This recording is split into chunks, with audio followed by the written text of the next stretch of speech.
Dear my friend, are you ready for a journey through time?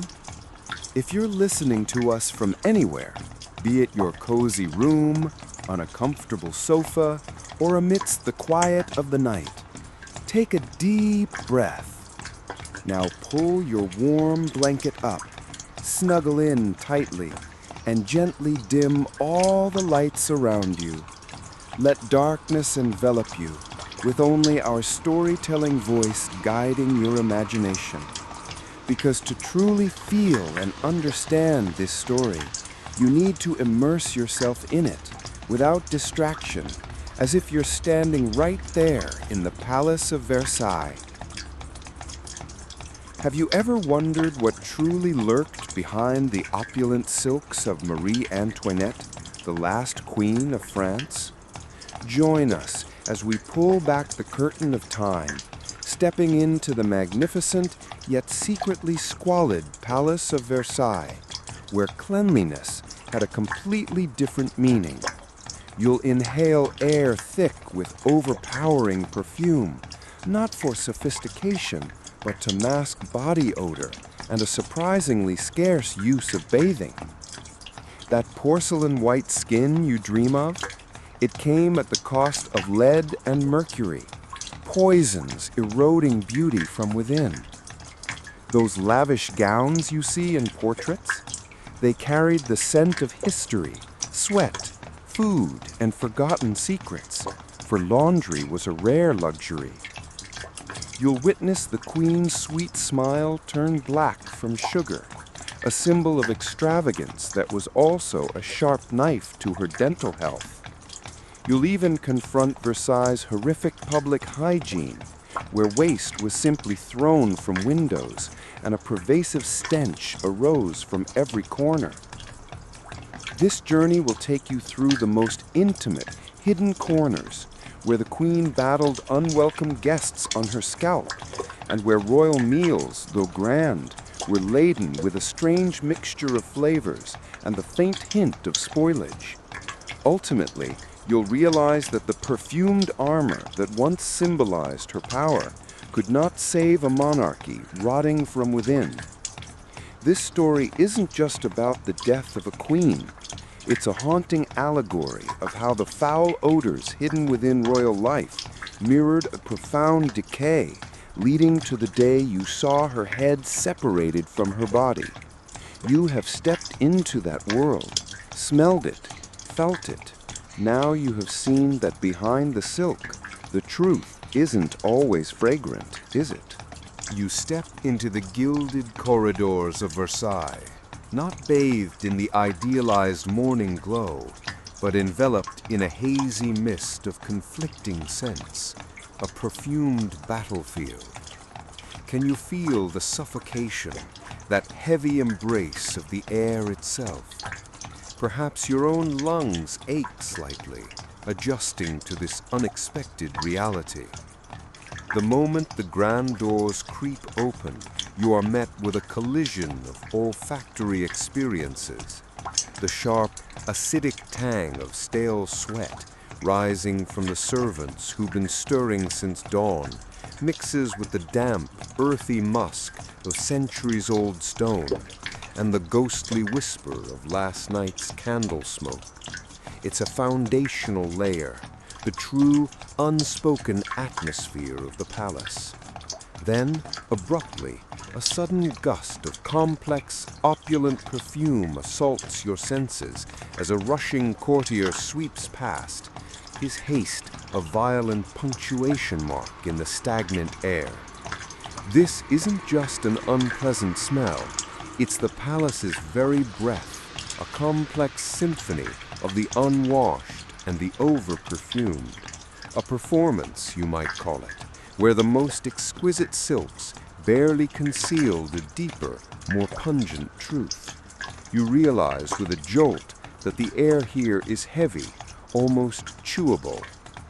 Now, turn your gaze to the royal chambers, where Marie Antoinette herself is stirring.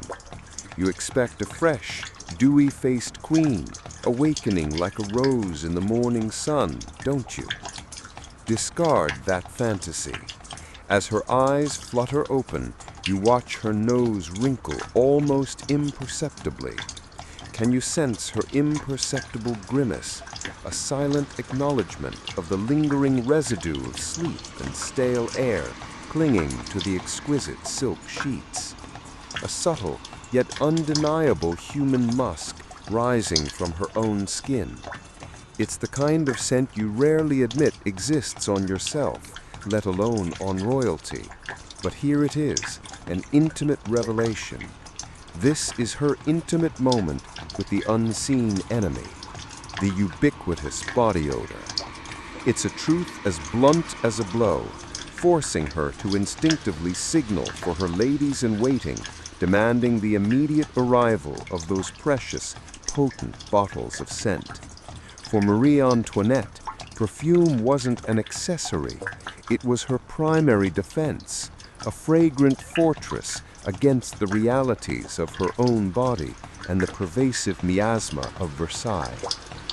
To understand this olfactory warfare, you must journey behind the velvet curtains, past the throngs of courtiers, into the hushed, almost mystical sanctuary of Jean-Louis Ferjean's secret laboratory. Can you smell the strange alchemy here? It's not the sweet florals you might expect from a perfumer, but a complex, almost alarming blend of raw materials, the warm, earthy scent of ambergris, that precious waxy excretion literally vomited by whales and found floating in the ocean, a treasure fished from the indignities of the deep, the sharp, animalistic pungency of musk, excruciatingly extracted from deer glands, a primal essence distilled into elegance. Alongside exotic resins and distilled botanicals, you watch, transfixed, as Jean-Louis Ferjean, a man whose nose was his empire, meticulously balances each drop, a fragile tightrope walk between art and necessity. He isn't merely creating pleasant aromas, he is crafting an invisible armor, a bespoke scent designed not just to enchant, but to overpower. And in this particular war, Ferjean was arguably a more crucial general than any field marshal, wielding vials instead of swords. The pressure in this room is palpable, a silent acknowledgement that the Queen's very public image, her aura of untouchable royalty, rests on the volatile science within these small stoppered vials. Now, imagine yourself at a grand ball, a dazzling evening where the air is so thick with human presence it feels almost solid. You observe the crème de la crème of the French nobility, each a walking cloud of their signature scent. This isn't just about smelling good, it's an olfactory joust, a silent, powerful competition. Each marquis, duchess, and baron has deployed their own fragrant arsenal, attempting to outscent their rivals, to assert their dominance with a more potent lavender, a richer rose, or a bolder civet. One could almost pity them, these walking clouds of desperation, battling for supremacy in a war no one truly won, least of all their own nasal passages. Perfume, you quickly realize, transcends mere disguise here. It is a marker of status, a currency of power. Can you feel the stifling density as hundreds of these intensely perfumed bodies churn through the ballroom? It's a sensory overload, creating a paradoxical stench, a grotesque blend of exorbitant luxury and underlying human funk, a truly unique bouquet of contradictions. The air itself seems to shimmer with the effort of so many competing, overpowering fragrances, each battling for supremacy. But the scent-based war extended far beyond mere bottled essences. You are now privy to the intimate preparations of the Queen, watching her ladies-in-waiting, their faces a mask of diligent focus. See how they meticulously tuck pomanders, small, ornate silver or gold spheres filled with a fragrant paste of dried herbs, spices, and precious ambergris into the voluminous folds of the queen's sleeves. They are like tiny, silent sentinels, standing guard against the creeping reality of the unwashed. Observe the careful way her long silk gloves are not merely worn, but heavily scented, often infused with concentrated flower oils or even civet. You reach out almost instinctively to touch those thick, sumptuous layers of fabric. Can you feel the faint dampness, the sticky residue of false freshness clinging to the silk? It's almost like touching a newly painted surface that hasn't quite dried, a perfection that promises to smudge the moment you get too close. These were not just accessories, they were olfactory fortifications, desperate measures against the ever-present realities of body odor and the stagnant air that permeated every corner of the palace. Stepping beyond the palace walls, you now stand among the teeming crowds of Paris. Here, the air tells a different story. The perfume of aristocracy is perceived through a different lens. To the common people, that potent, often cloying scent emanating from the privileged few is not a sign of refinement, but rather a pungent odor of privilege, an almost tangible representation of their detachment.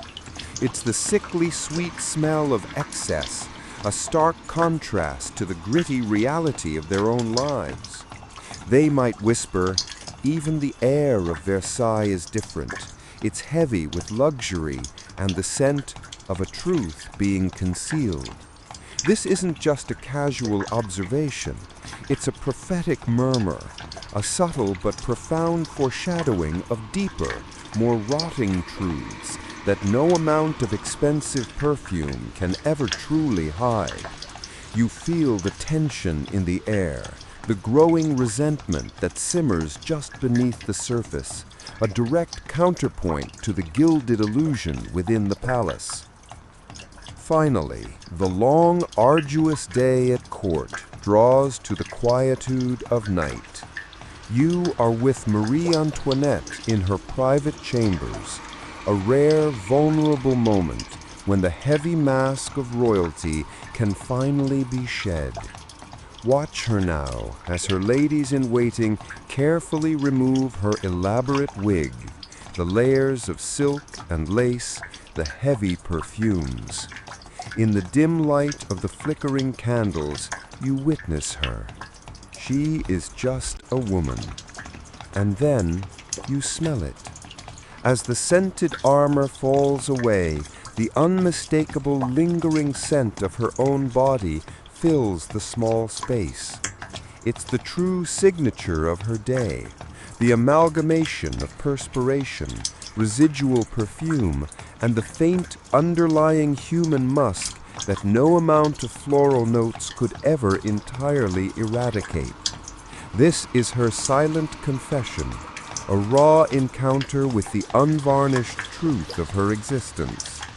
In this solitary, unguarded moment, she faces the invisible enemy directly, alone with the fragrance of her own humanity, a queen utterly isolated within her own scent.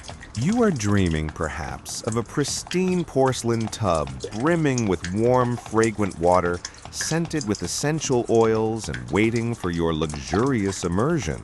A vision of clean bliss, isn't it? Dispel that image immediately, for the reality you are about to step into is far more surprising. Instead, the scene that unfurls before you is a meticulously prepared, albeit oddly dry, chamber.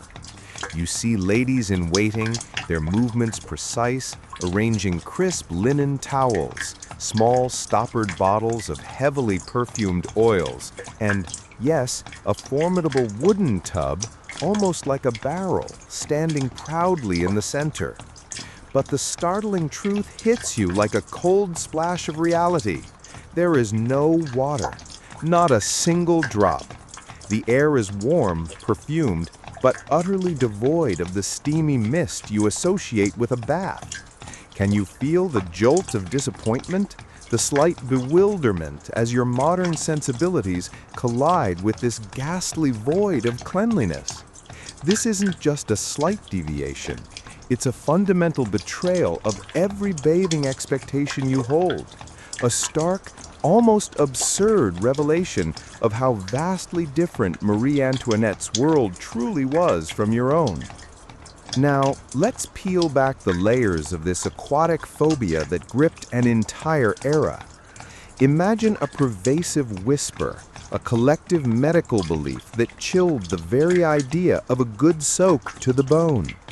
They said water, especially warm water, opened the pores, turning your skin into 1,000 tiny gateways for the virulent, unseen miasmas that floated in the very air. Disease, they believed, entered through the skin, and thorough washing was practically an invitation for illness to walk right in. Can you feel the chilling irony of this logic? A toxic blanket of misinformation that suffocated the very notion of personal hygiene for centuries, shaping an entire lifestyle for royalty and commoners alike. It's a truth so profoundly absurd, you might even feel a slight shiver of irrational fear yourself, as if those invisible pores on your own skin are suddenly gaping open, vulnerable to the unseen terrors of the past. Given such pervasive fears, how did a queen, an icon of elegance, manage any semblance of cleanliness? You are now witness to Marie Antoinette's meticulous dry bath ritual, a performance of cleanliness more than a true cleansing. Watch as her ladies-in-waiting, their hands precise and practiced, take soft linen cloths. They don't dip them in water, no. Instead, they saturate these cloths in fragrant essential oils, perhaps rose or lavender, or sometimes a mixture of alcohol and perfumed vinegar. Can you feel the texture of these damp cloths as they are gently yet firmly drawn across her skin? It's a sensation both oddly invigorating and subtly unsatisfying. Imagine trying to clean a dusty antique only with a feather duster. It looks better on the surface, but the grime merely shifts, never truly vanishes. That was the clean they achieved. Beneath the immediate burst of fragrance, you might detect a faint, lingering trace of human musk, stubbornly clinging, a subtle testament to the day's activities that no amount of perfumed wiping could truly erase. It's a fragrant charade, a superficial polish over a deeper, more inherent reality. Yet there was another peculiar variation to this waterless existence, the herbal steam bath, a ritual that tantalized with the promise of warmth without the dreaded submersion. Picture it. You are now observing the large wooden tub again, but instead of water, it holds a simmering concoction of fragrant leaves, dried flowers, and aromatic herbs at its base. Beneath this botanical bed, hot stones or heated metal plates are strategically placed, slowly releasing a dense, fragrant vapor. Can you almost smell the powerful, almost medicinal aroma of chamomile, rosemary, or perhaps even a hint of mint rising in thick, opaque clouds? You feel the enveloping heat, the clammy dampness on your skin, a sensation of being both cleansed and suffocated simultaneously. It's less a bath and more like being trapped in a potpourri sachet, steaming gently but never quite feeling truly rinsed. It's an unconventional sauna designed to open the pores, oh the irony, and allow the beneficial vapors to penetrate, supposedly purging impurities without the supposed dangers of direct water contact. Yet even as sweat beads form on the queen's brow, you cannot shake the feeling that this isn't truly a bath.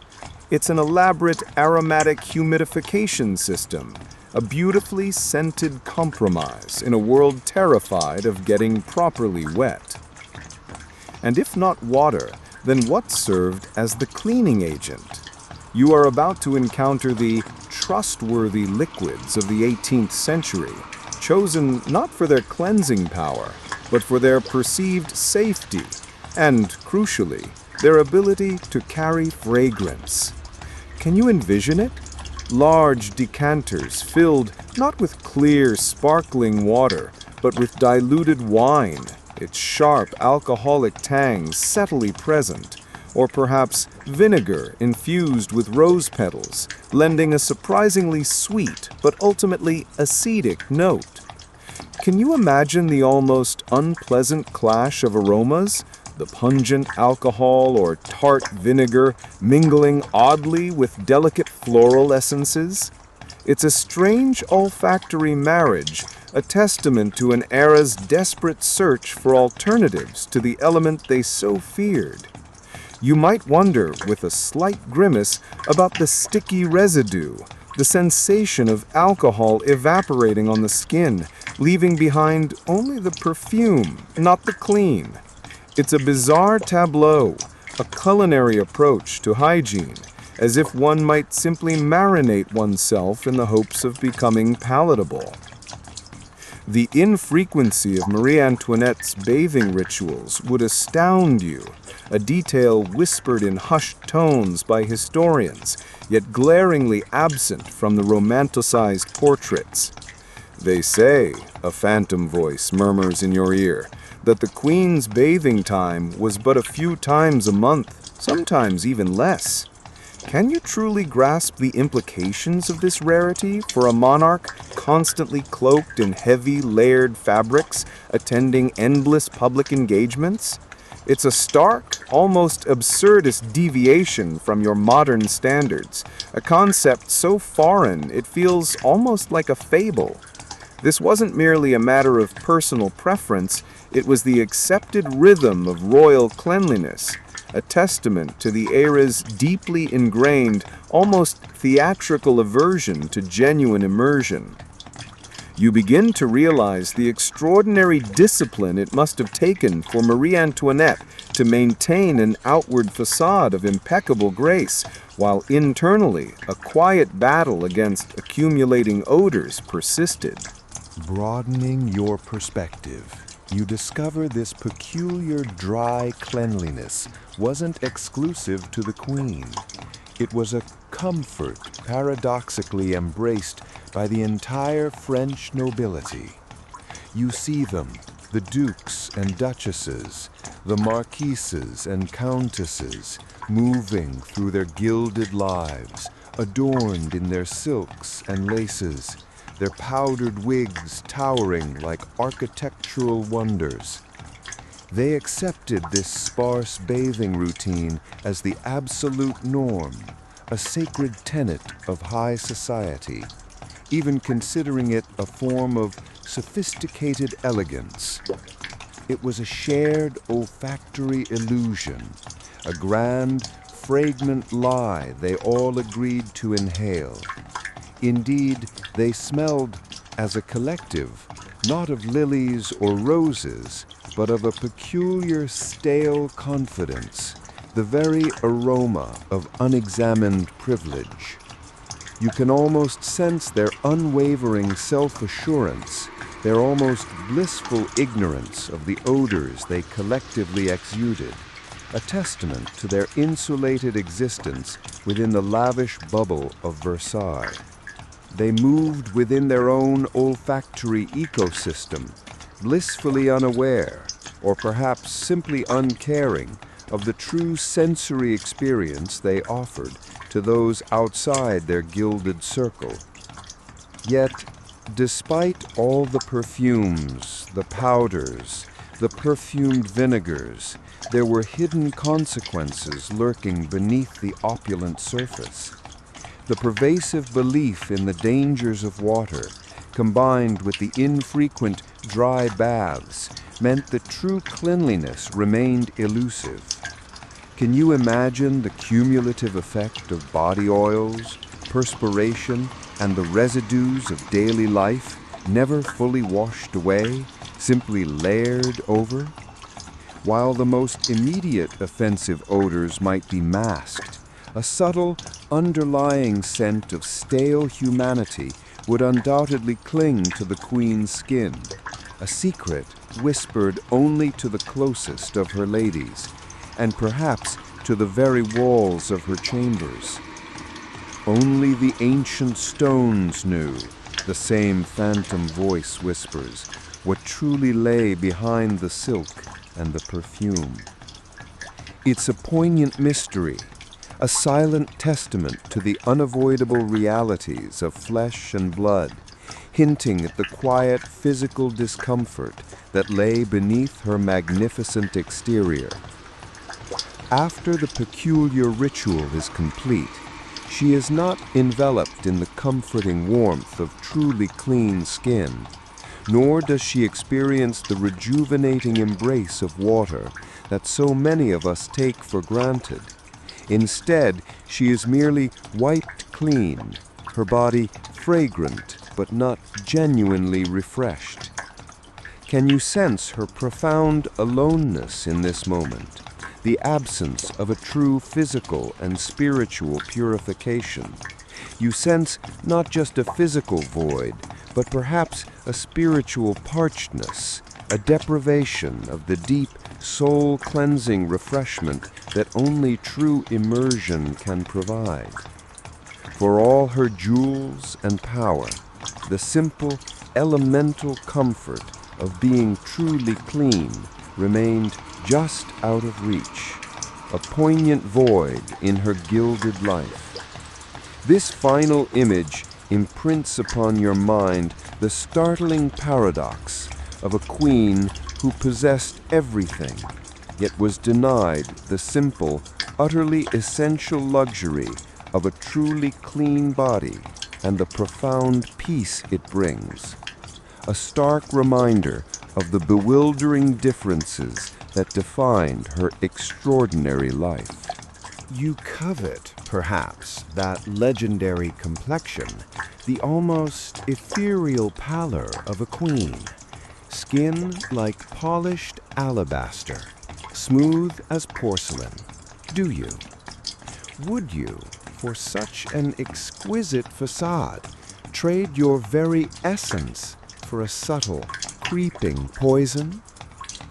Come closer, lean in, and we shall not merely observe, but feel the first hairline crack appear upon that flawless, painted mask.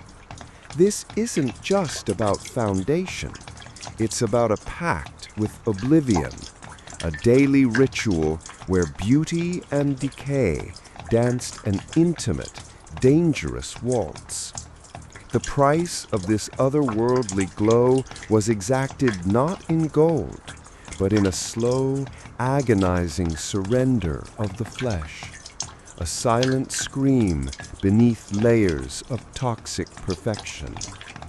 You're about to discover the deadly secret hidden in every elegant brushstroke, a truth as shocking as a sudden chill in a sunlit room. Imagine Marie Antoinette waking, not with the natural blush of youth, but with the stark, almost anemic pallor that was the ideal of her age. The morning light, often harsh, would cruelly highlight every subtle imperfection, every lingering shadow.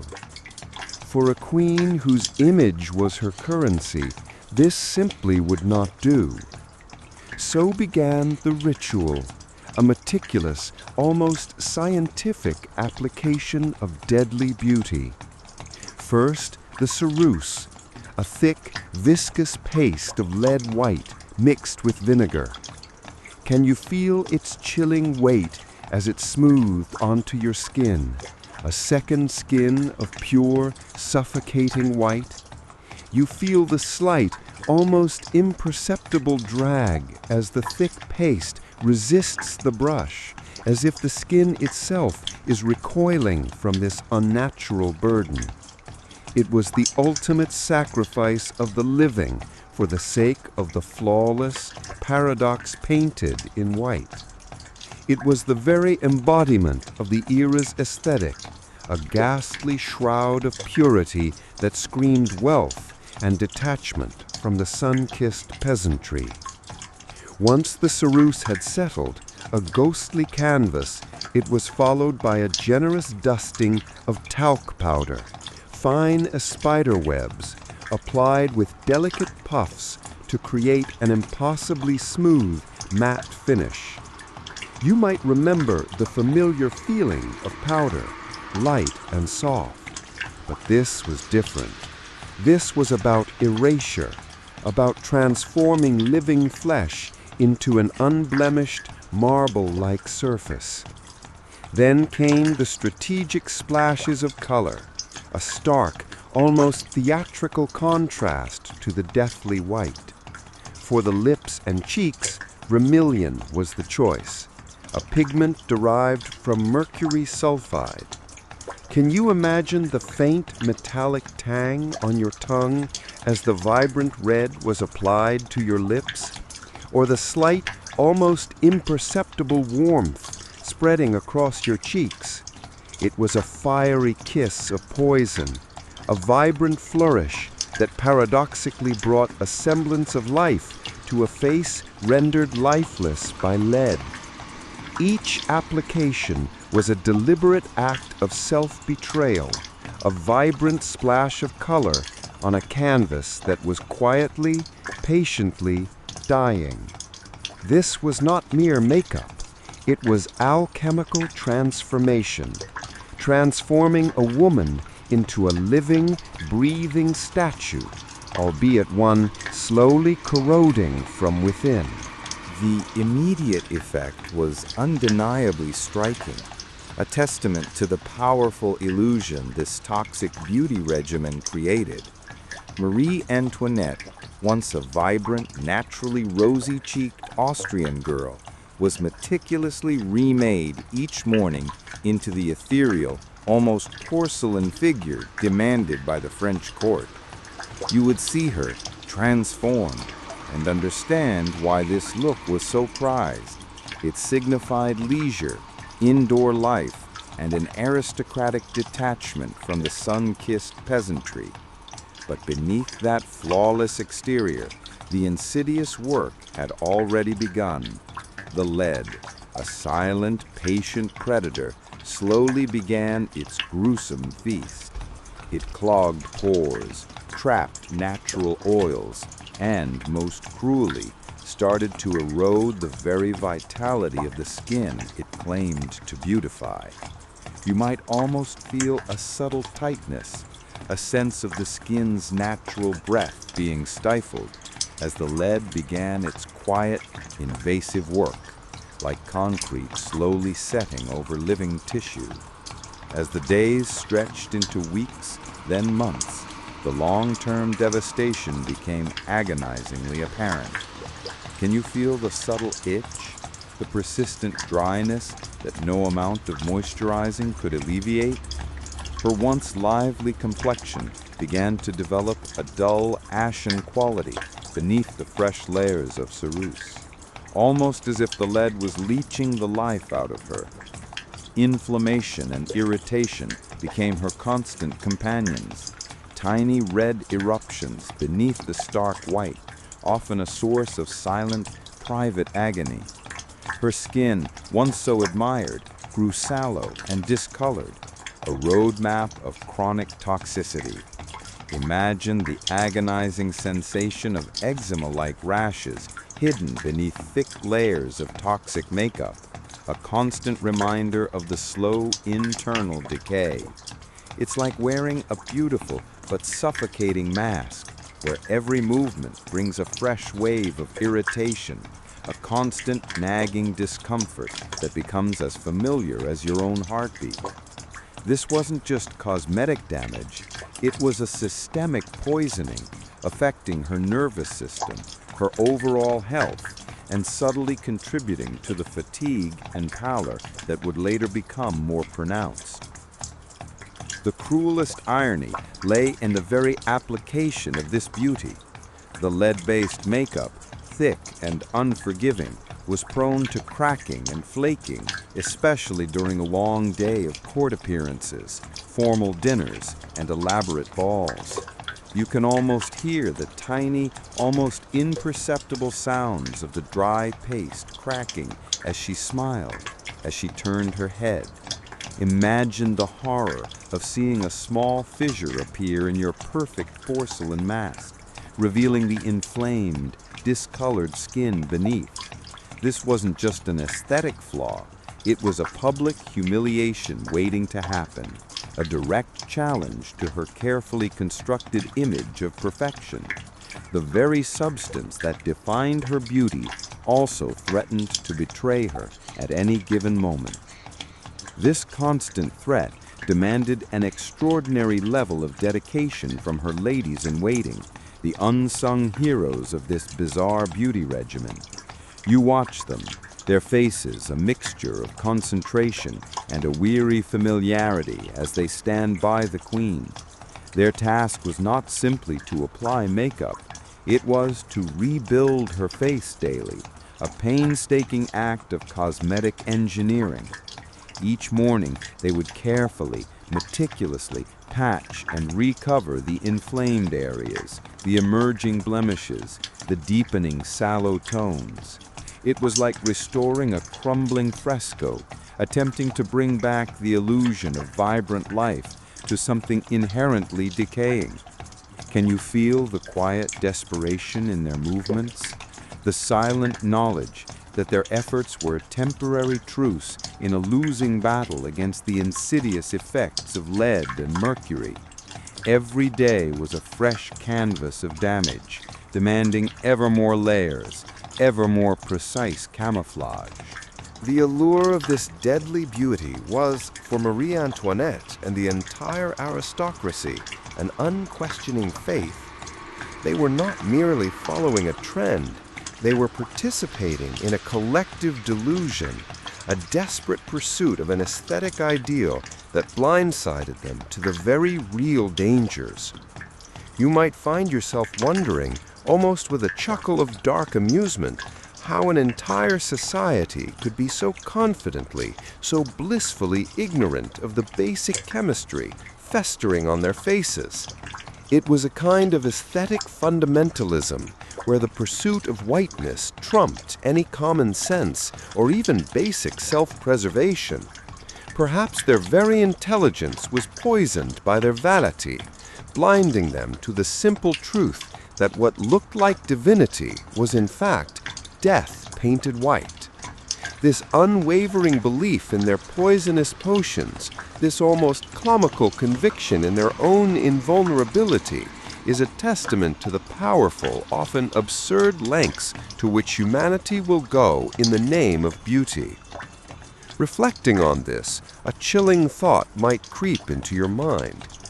Could this slow, silent poisoning of Marie Antoinette's flesh be a grim, early foreshadowing of the larger, more dramatic poisoning of her reign?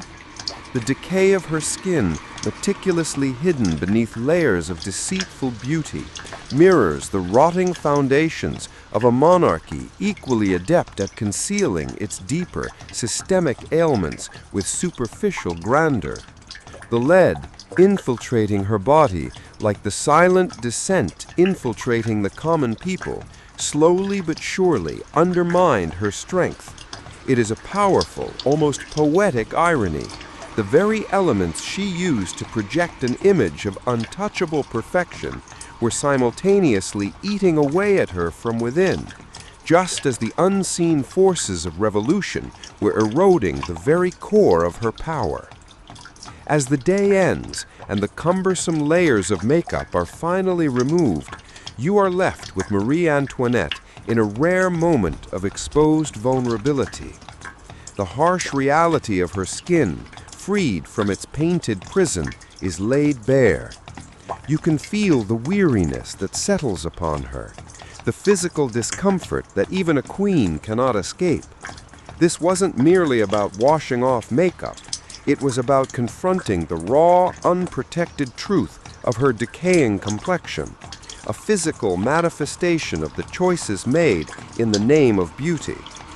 In the flickering candlelight, you clearly discern the sallow, yellowish patches, the dryness and rough texture, and the swollen, reddish irritation. Clogged pores are distinctly visible, and in places you can even make out tiny flaking scales of skin. These are the undeniable, real consequences of applying layer upon layer of toxic lead white and mercury-based pigments day after day. Her skin, once admired, now bore the unmistakable signs of accumulated damage, a map of quiet destruction.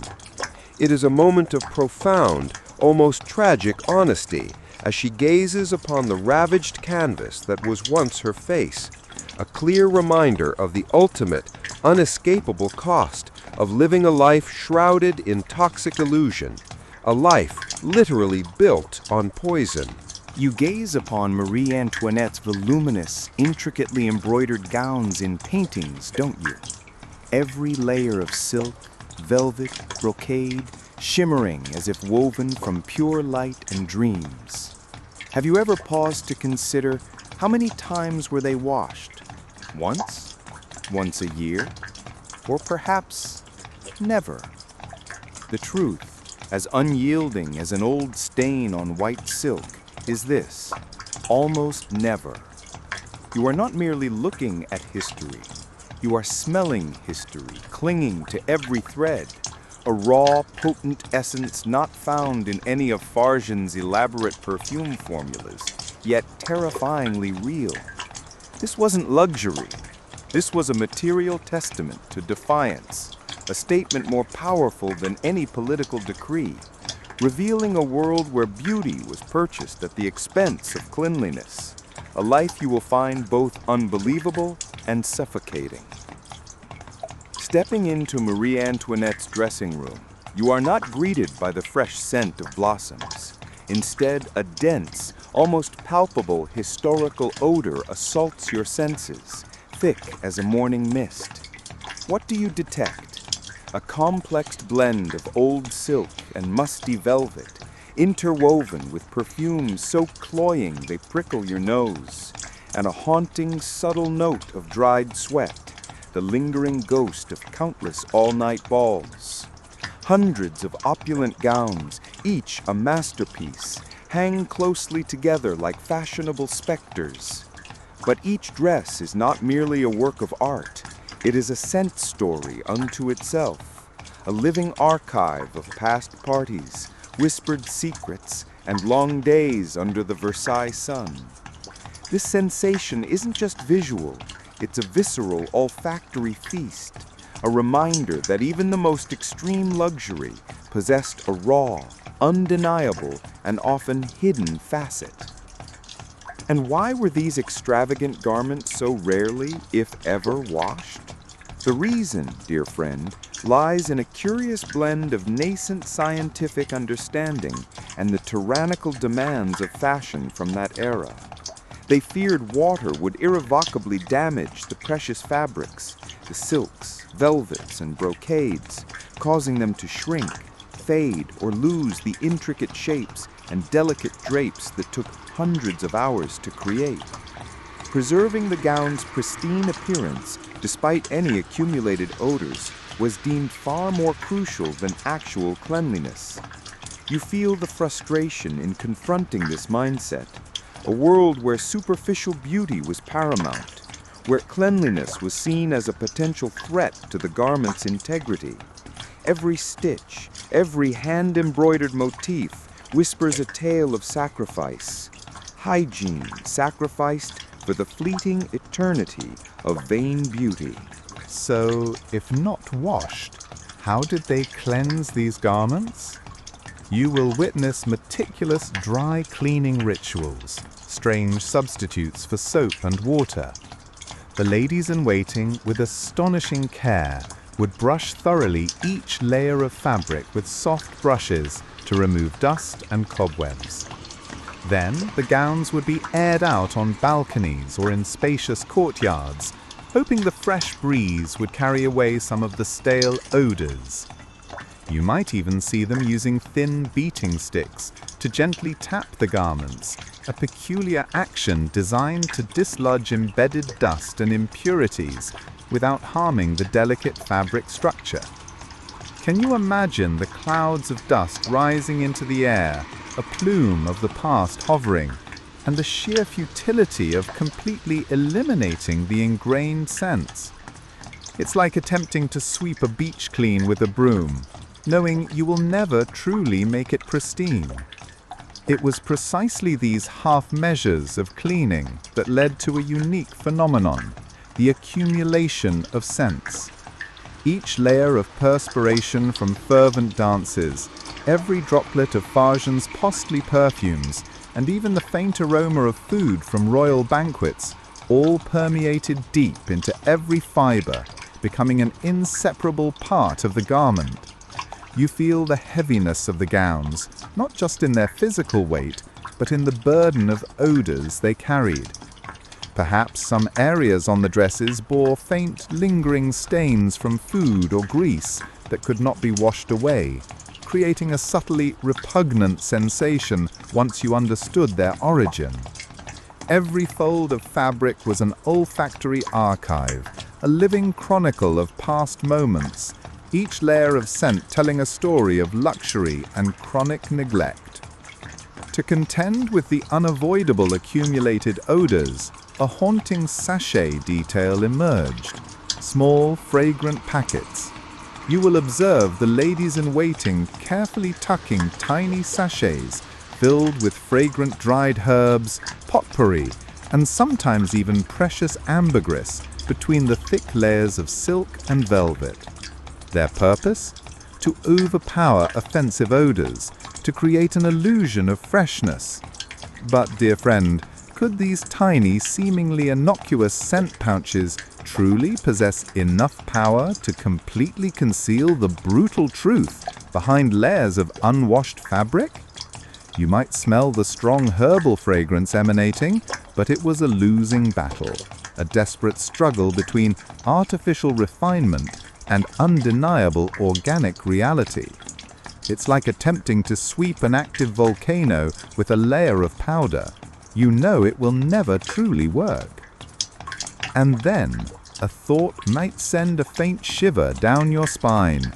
If these gowns were left unwashed for extended periods, could other uninvited guests be lurking within their luxurious folds?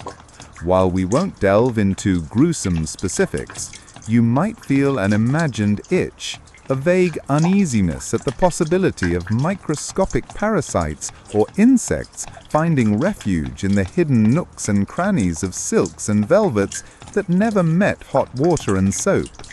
This is a micro-detail invisible to the naked eye, yet so unsettling that it might make you feel as though you yourself are being enveloped by a living and at times rather unsettling history. Ultimately, the scent of these garments was not merely a matter of personal hygiene, it was a profound social and political statement. Only the highest nobility could possess hundreds of such magnificent yet scent-laden gowns, precisely because they had hundreds of changes and never had to concern themselves with common washing. You will realize that even the fragrance clinging to clothing was a declaration of status, an embodiment of the privilege to indulge in luxury without a thought for conventional cleanliness. This was an olfactory arrogance, an assertion of power through the acceptance, even expectation, of their body odors and uncleanliness, while others struggled merely to keep themselves presentable. Marie Antoinette's scent, however complex, was also the odor of inequality, a potent reminder of the unbridgeable divides in French society of the era. You step into the royal banquet hall, a symphony of gilded excess, where tables groan under the weight of candied fruits, towering marzipan sculptures, and chocolate confections. Sugar, a white gold, gleams under the chandeliers, a potent symbol of power and unbridled luxury. You watch Marie Antoinette, her eyes alight, pluck a sugared violet, its sweetness a fleeting whisper on her tongue. But even as the delicate flavor explodes, you feel it, a phantom ache, a sharp blade beginning its slow, insidious work, carving away at the very brilliance of her smile. The air, thick with the scent of burnt sugar and sweet pastry, carries an underlying discordant note, a faint, unpleasant tang that hints at something rotten beneath the veneer of indulgence. This isn't just a feast, it's a silent, sugary siege on the very essence of her regal charm, a prelude to a decay far deeper than any confectionery delight. Imagine, if you will, the state of dental hygiene in the 18th century. Forget your morning ritual of toothpaste and a bristled brush. Such luxuries, such necessities, simply did not exist in the royal court, or indeed for most of humanity. You might try to picture the sensation.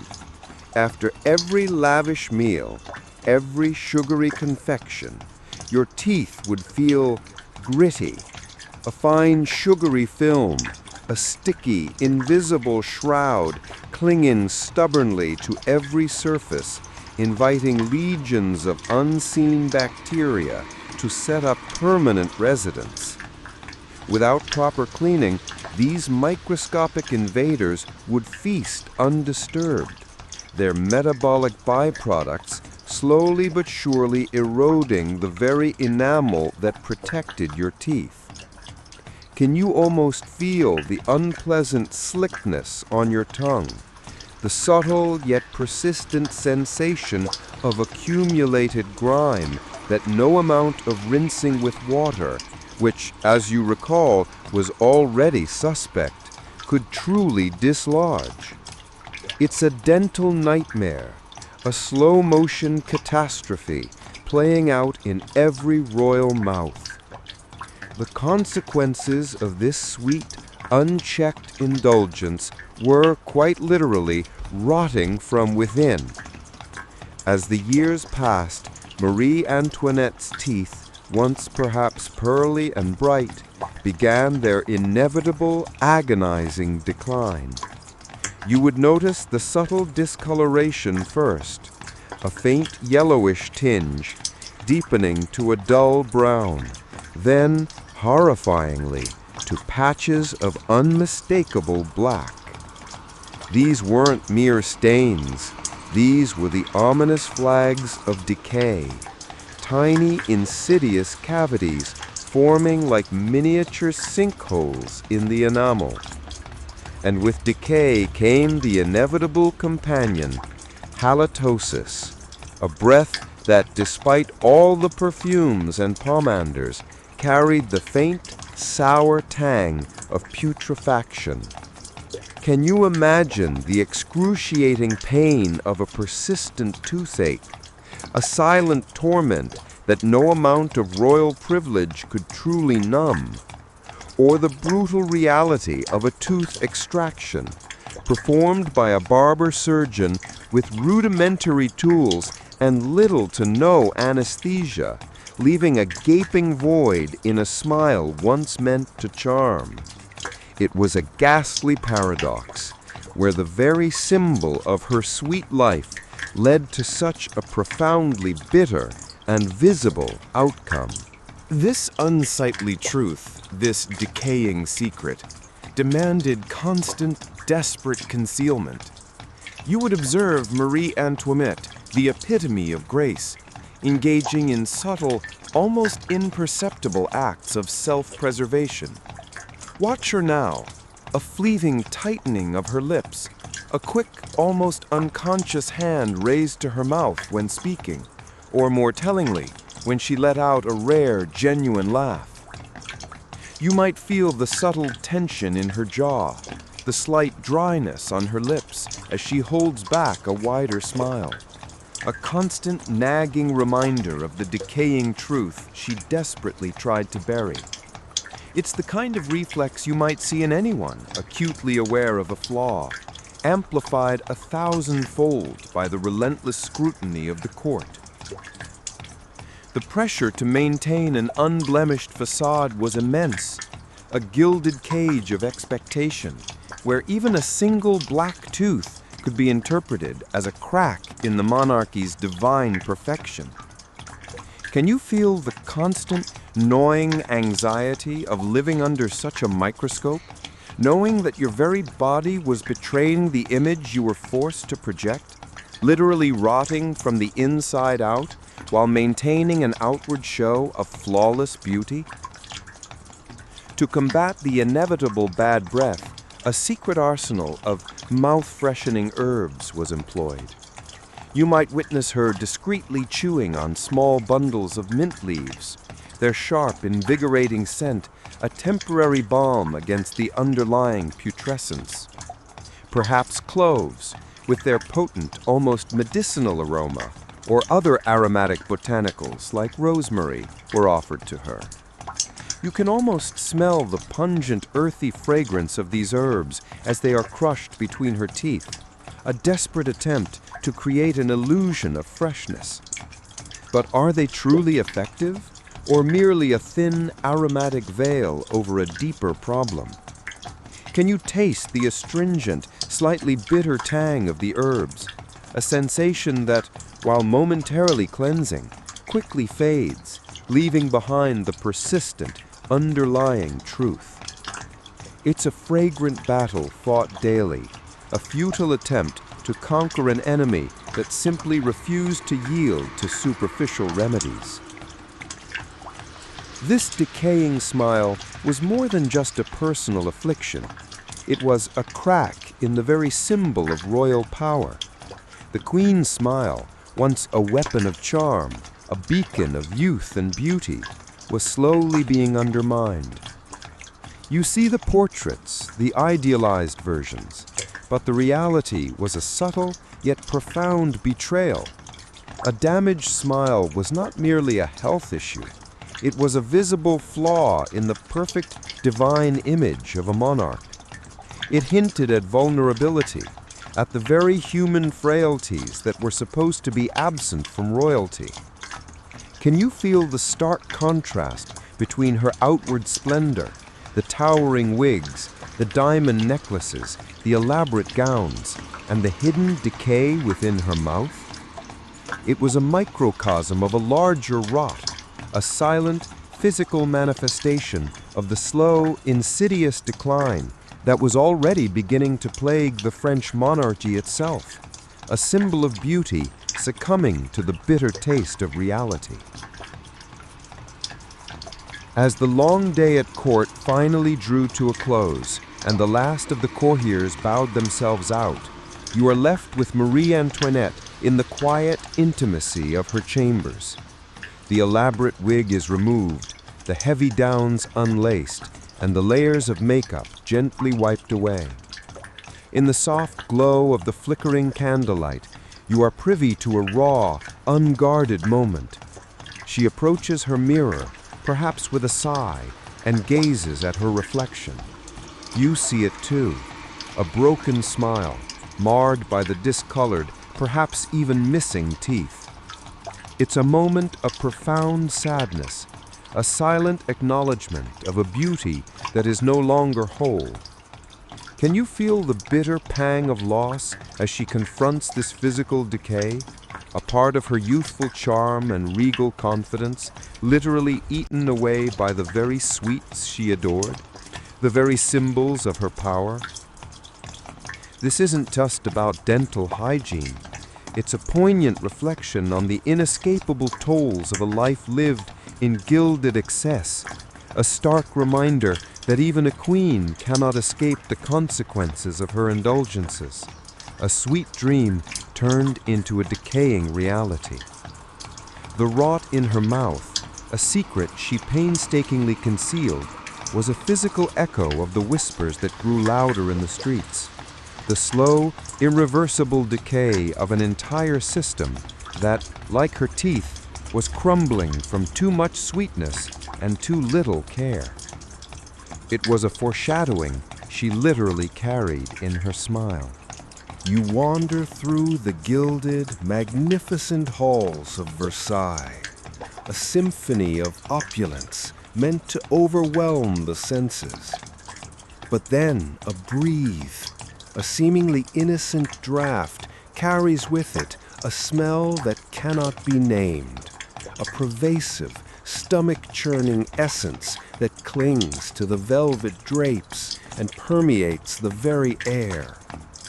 This isn't just a faint odor, it's a gaseous assault, a constant, inescapable stench rising from every hidden corner, from behind grand tapestries, and even from areas that appear meticulously maintained. This opening scene isn't merely observed. It slams into your nostrils, shocking your modern sensibilities, forcing you to gag internally, to recoil from the invisible cloud, and to demand, what in God's name is happening here? This isn't the perfumed paradise of the Sun King. It's a stinking secret, festering beneath the glittering surface, a profoundly disturbing truth that shatters every romantic illusion you held about the most magnificent palace in Europe, leaving you with an olfactory memory that refuses to fade.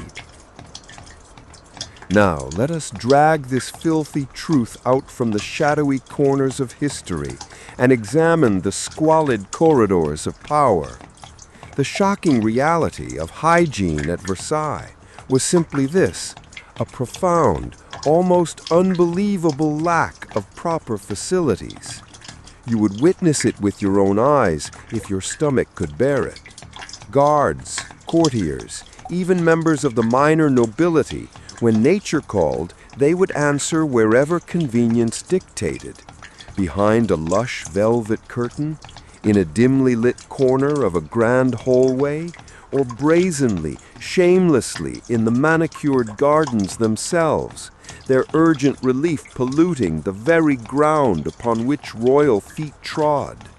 The grand staircases, the intricate carvings, the shimmering chandeliers, all served as silent, unwitting witnesses to countless acts of public urination and defecation. Can you feel the pervasive, sickening decay seeping into every opulent nook and cranny of the palace? A putrid undercurrent that stood in stark, almost grotesque contrast to the dazzling exterior.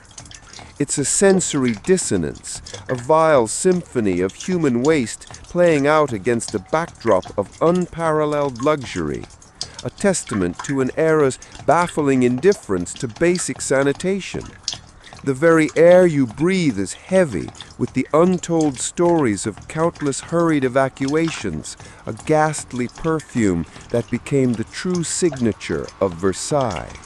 Central to this unsanitary ballet was the ubiquitous chaise percée, the perforated chair, a bizarre hybrid of furniture and commode.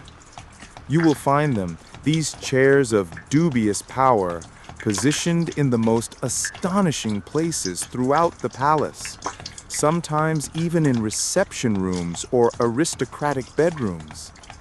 Imagine the sheer audacity, a beautifully upholstered chair designed for polite conversation or quiet repose, yet secretly harboring a chamber pot beneath its seat.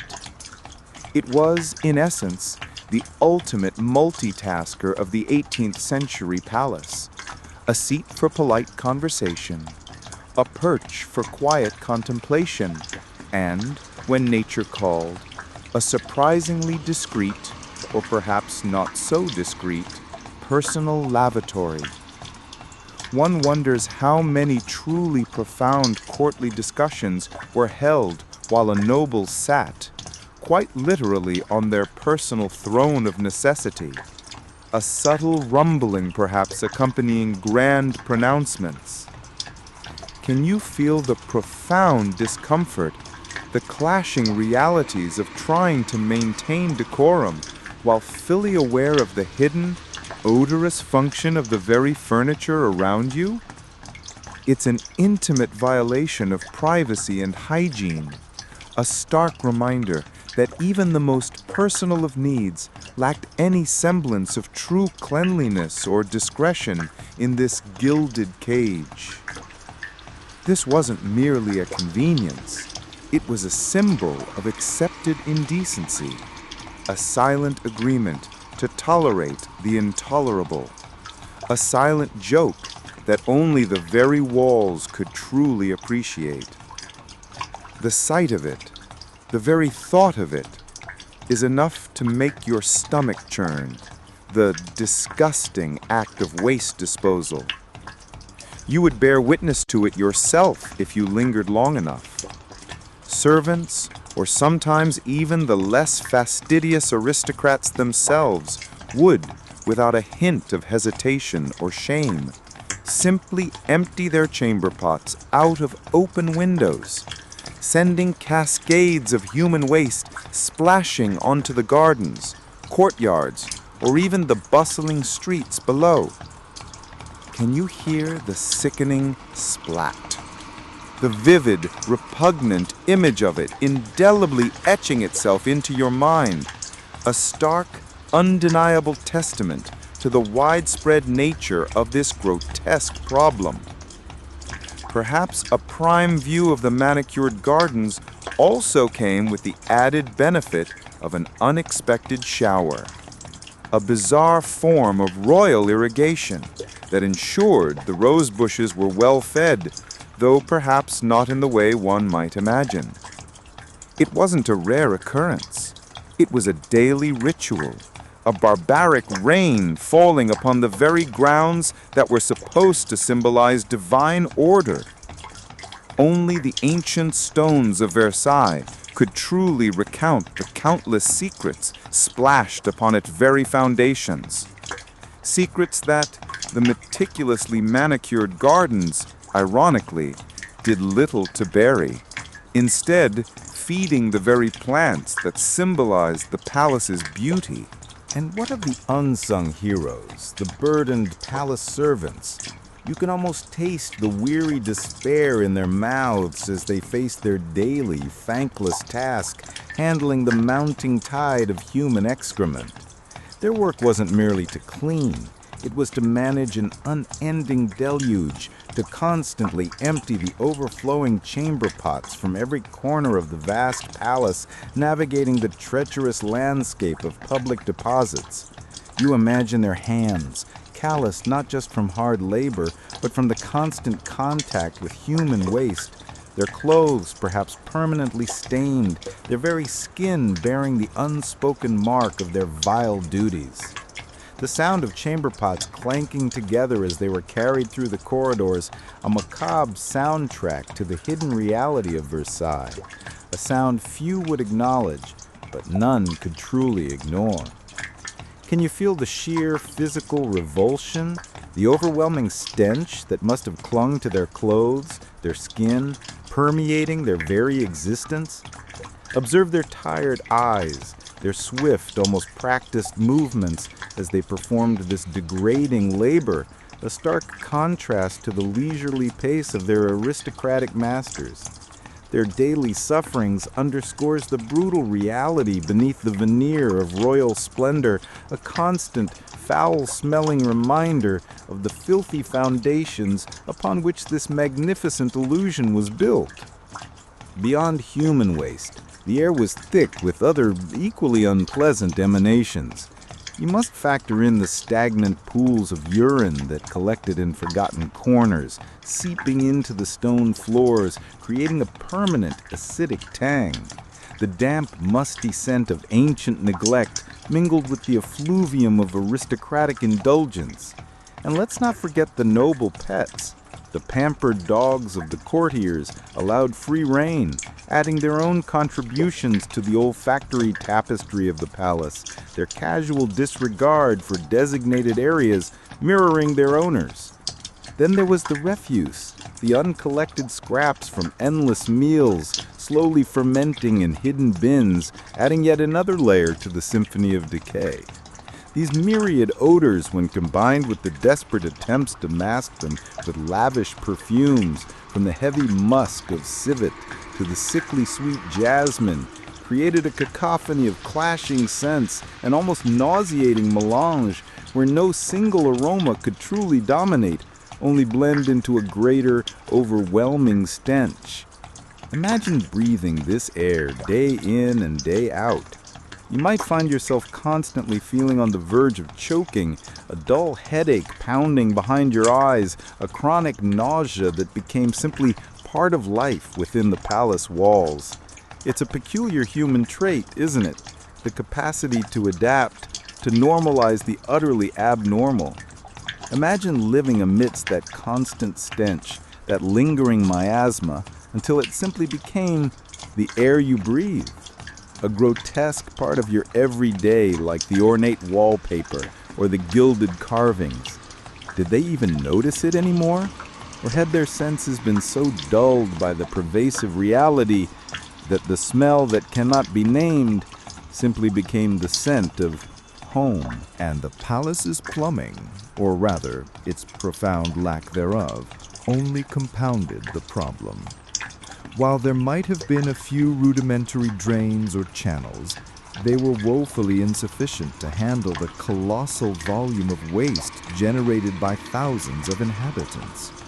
You can almost hear the gurgle of sewage struggling through narrow conduits, the clogging and overflowing of primitive systems, spilling their noxious contents onto already saturated ground. This untreated runoff inevitably percolated into the earth, contaminating local groundwater and the very wells that supplied drinking water to the palace and surrounding areas. The irony is as potent as the stench. A place of such immense wealth and power, yet utterly devoid of the most basic infrastructure for human health. Only the ancient earth beneath Versailles could truly bear witness to the poisoned legacy seeping into its very core, a secret buried deep beneath the meticulously manicured lawns. For those outside the gilded bubble, the experience of Versailles must have been particularly jarring. Imagine the commoners, the vendors, the curious visitors stepping into this supposed paradise. Their initial awe must have quickly been replaced by a wave of nausea, a grim realization that the emperor, quite literally, had no clothes, or rather, no working toilets. Did anyone dare complain? A peasant might whisper, a minor official might grimace, but overt protest would be a death sentence. Instead, they adapted. Their senses assaulted, but their tongues silenced. This forced acclimatization to such a public affront was a symbol of their powerlessness, a testament to the absolute control the monarchy wielded even over the air its subjects breathed. Other European palaces of the era, while certainly not paragons of modern hygiene, often boasted more established, if still imperfect, waste disposal methods. This made Versailles' particular brand of squalor a singular, almost deliberate defiance of common sense. Finally, we connect this pervasive, microscopic problem of hygiene to the macroscopic decay of the old regime. The unnameable smell that haunted the gilded halls, a secret buried deep beneath the sands of time, reveals a chilling truth. even the most magnificent palace, the most absolute monarchy, could not escape the rot from within.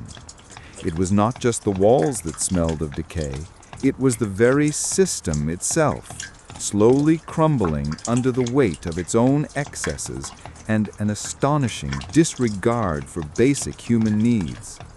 This acceptance of filth, this indifference to the very air they breathed, spoke volumes about the aristocracy's profound detachment from reality. It suggested a worldview where their inherent superiority negated the need for earthly concerns like sanitation, where their power placed them above the mundane consequences of their habits.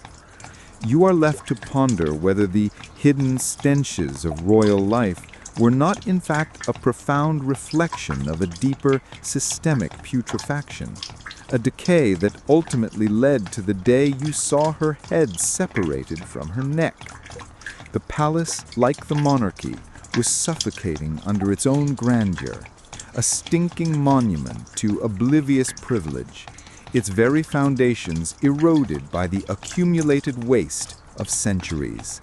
You gaze at Marie Antoinette's colossal, skyscraping wig, a gravity-defying masterpiece of powdered hair, ribbons, and feathers. It seems an impossible confection, a glorious architectural triumph crowning the head of a queen. But do you dare imagine what truly lurks beneath that meticulous white powder, that cloud of sweet perfume? A hidden world, a vibrant, teeming ecosystem, smaller than a pinhead, yet capable of causing boundless torment. This isn't just about fashion. It's about a secret life, a persistent, crawling companion that clung to royalty with unwavering devotion, mocking every silken rustle and every graceful curtsy. This is the untold story of the constant, maddening itch, a royal discomfort whispered only by those who endured it, a truth so viscerally repugnant it threatens to dismantle your very perception of gilded elegance. The sheer scale of Marie Antoinette's coiffures was legendary, a symbol of her exuberant reign and her penchant for the extravagant. Imagine a foundation of horsehair or felt, built upon with layers of natural human hair, then piled high, sometimes 2 or 3 feet above her head, sculpted with pomade and heavily dusted with white or pastel powders. These weren't just hairstyles. They were architectural wonders, designed to impress, to elevate, to make a statement of unparalleled luxury and artistry. But this very complexity, this intricate construction, made them perfect, unintended habitats for unwelcome guests. The layers of old pomade, human hair, often from multiple sources, and accumulated dust created a warm, fertile landscape where a specific, insidious form of life could thrive, entirely unseen by the admiring public. And they thrived.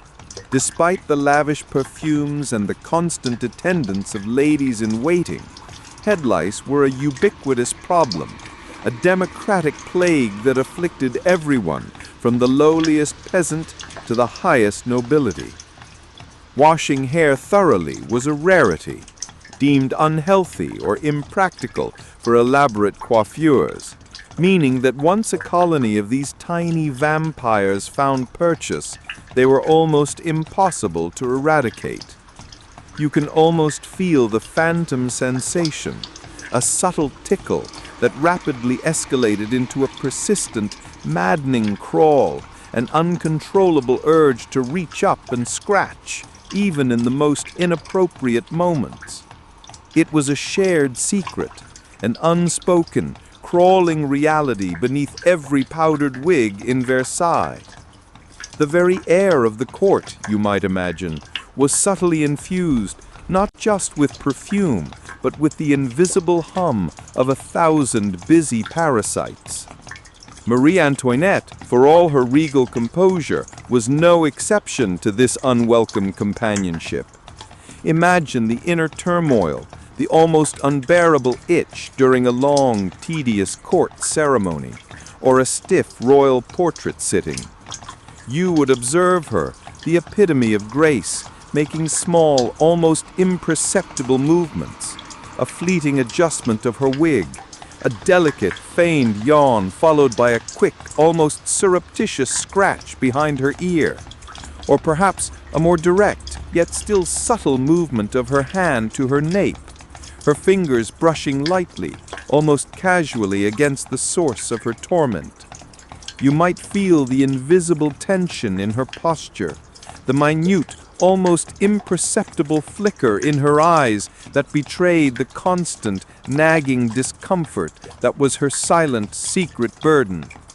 It was a private hell played out on a public stage, a relentless assault on her dignity hidden beneath layers of silk and powdered hair. To combat this incessant itch, specific tools were devised, ingenious in their simplicity. You might see her ladies-in-waiting offering her a delicate scratching stick, often made of highly polished ivory, bone, or even silver, tipped with a tiny blunt fork or comb. These weren't mere accessories, they were instruments of quiet desperation. Watch as she might deftly slip one into her wig, carefully navigating the intricate framework of hair and wires, seeking that precise, maddening spot. The almost audible scratching sound, muffled by layers of powder and hair, would be a macabre soundtrack to her inner battle, a secret symphony of discomfort. Sometimes more drastic measures were employed. Herbal poultices, powders containing mercury, a favorite, albeit toxic remedy of the era, or even alcohol-based rinses were applied directly to the scalp, often leaving a residue that was almost as irritating as the lice themselves, a poisonous embrace exchanged for a moment's fleeting relief. These desperate attempts were rarely fully effective, a futile war against an enemy too numerous and too resilient. The maintenance of these monumental wigs themselves was a Sisyphine task, a nightmarish ballet of elaborate upkeep that rarely involved true washing. Since immersing these towering structures in water would destroy their intricate shape in elaborate adornments, other methods were employed. You would see the wig makers and valets carefully removing them, then beating them vigorously outdoors with specialized paddles to dislodge dust and hopefully some of the tiny inhabitants. Then came the repowdering, a fresh blanket of fragrant dust that temporarily masked the odors and disguised any remaining signs of infestation. Imagine the sheer logistical nightmare of managing hundreds of these ornate yet unhygienic hairpieces, each a potential nest. The very air in the wig-makers' workshops must have been thick with the sweet, sour smell of old pomade, dust, and the undeniable tang of accumulated human oils and tiny industrious creatures. It was a grand performance of denial, a collective agreement to ignore the undeniable itch, to pretend that such mundane, unsavory realities simply did not touch the exalted realm of royalty. Perhaps their very sense of superiority rendered them immune to the indignity, or so they wished to believe, a delusional fortress built on denial. The constant discomfort, the gnawing, pervasive itch, undoubtedly took a subtle psychological toll on Marie Antoinette. While she might have projected an image of serene elegance, you can infer the underlying irritation, the quiet shame of being constantly invaded. Imagine the moments of private torment, the desperate scratching behind closed doors, the feeling of being less than pristine, less than the perfect, untouchable queen. It was a constant reminder of her own physicality, her own vulnerability. a tiny creeping rebellion against the carefully constructed illusion of her divine status. This internal battle, this daily affront to her personal comfort, must have added another layer to the myriad pressures that weighed upon her, subtly eroding her sense of effortless grace, leaving her perpetually on edge, haunted by the feeling of unseen eyes and legs upon her scalp. And here lies the most poignant connection, the grand metaphor that whispers from these tiny, unseen creatures. Could the parasitic infestation of the Queen's very body and wig not be a grim early reflection of the larger, more devastating parasitic relationship between the aristocracy and the French people? The nobility, living in gilded excess, consuming the nation's resources, while the common folk labored and suffered, were, in a chilling sense, the grandest of all parasites, feeding off the very lifeblood of France. Just as the lice clung stubbornly to the Queen's scalp, unseen yet ever present, slowly draining her comfort, so too did the privileged few cling to the body politic, oblivious to the growing discomfort, the rising fever of discontent among the masses. The crawling reality beneath the powdered wigs was a microcosm of the rot beneath the throne, a silent, scuttling foreshadowing of the popular uprising that would soon cleanse France with a ferocity no amount of mercury could contain. As the opulent day ends, and the Queen's towering wig is finally removed, placed carefully on its stand for the night, you are left with a final poignant image. Marie Antoinette, freed from its monumental weight and perhaps its teeming inhabitants, might offer a small private sigh of relief. Yet the memory of the itch, the phantom crawling sensation would linger, a subtle, almost subconscious reminder of her unwelcome companions. This wasn't merely about personal hygiene. It was a testament to the inescapable realities of life, even for a queen. A stark reminder that beneath the most magnificent facades, the most extraordinary illusions of beauty and power, humble, persistent truths and tiny, uninvited guests always found a way to thrive, silently, inexorably, telling a story that the official histories dared not whisper. You are seated at the royal banquet table, a tapestry woven from extravagance and obsession, where platters groan under the weight of candied fruits, towering marzipan sculptures, and roasted meats glistening with rich sauces. The initial aroma that washes over you is a wave of pure allure, opulent and overwhelming, promising a veritable feast for the senses. But then, as you raise a succulent morsel to your lips, a gentle, seemingly innocent breeze carries a subtle, unsettling off note to your nostrils, a whisper of the crude food preservation methods of the era. This isn't just about the taste in your mouth, dear friend, or the food on your plate. The scent of the feast clings to your clothes, saturates the heavy velvet drapes, and entwines inextricably with every other smell permeating the palace, creating an olfactory symphony that is both alluring and profoundly haunting. It is a perfume of power and neglect, an invisible cloak that tells tales far beyond the culinary delights before you. And here lies a little-known secret, a truth cloaked in spice, hidden beneath the glittering facade of royal cuisine. You will discover that the art of cooking here was not merely about flavor. It was a clever ritual of concealment. with the conspicuous absence of modern refrigeration and effective preservation methods, meats and other ingredients often lost their peak freshness surprisingly quickly. To combat the faint, often unsettling aroma of meat on the verge of turning, or the subtle, off taste of ingredients past their prime, the royal chefs, these culinary alchemists, wielded an astonishing arsenal of potent spices, pungent black pepper, aromatic cloves, warming cinnamon, and heady nutmeg.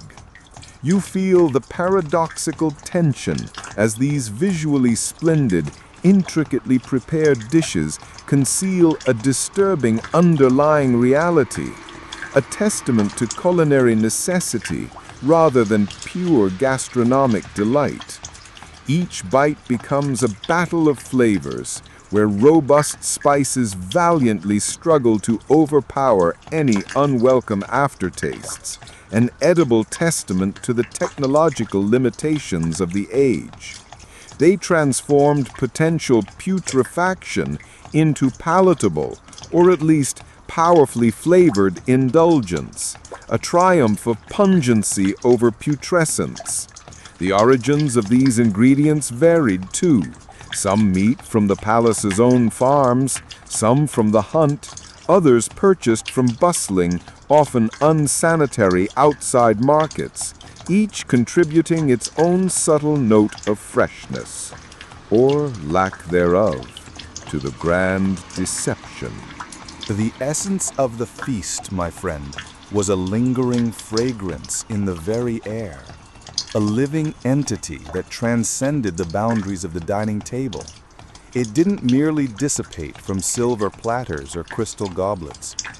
Instead, the oily scent of roasted meats, the rich aroma of seared fats, and the concentrated perfumes of 1,000 exotic spices, all intertwined into a dense, almost visible haze, creating a distinct olfactory layer for the palace.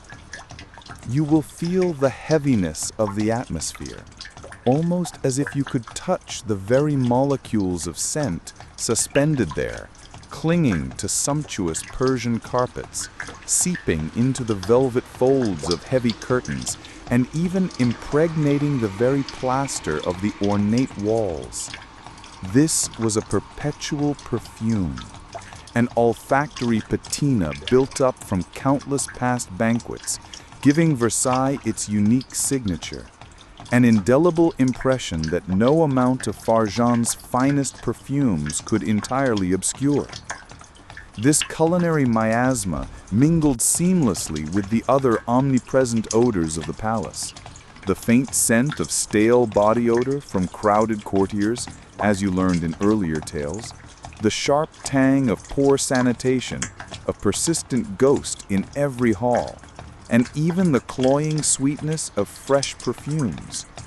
It created a complex, often overwhelming aromatic palimpsest, and sensory archive where layers of indulgence and neglect mingled, telling a deeper, less glamorous story. The very wood of the furniture, the leather of the books, the silk of their very clothing absorbed this rich, greasy symphony, holding on to it long after the last guest departed, making every surface a silent repository of past feasting. And then, you will witness a dining style that might strike you as surprisingly crude for a royal court. While forks and knives were certainly available, the practice of eating with one's hands remained remarkably common, particularly for dismembered meats or bread. You will observe nobles, including Marie Antoinette herself, delicately, or perhaps less delicately, plucking food with their fingers, then perhaps dabbing their hands on a linen napkin, but rarely, if ever, washing them thoroughly with soap and water. The sensation of sticky residue, of grease, sauce, and lingering food particles adhering to their fingertips would be remarkably palpable, a stark, tangible reminder of the era's lax personal hygiene. It was a performance of aristocratic freedom, a silent declaration that their inherent superiority lifted them above such bourgeois concerns as immaculately clean hands. Why bother with soap and water when a silk napkin and a quick glance around to ensure no one was watching too closely sufficed? A truly magnificent display of casual disregard.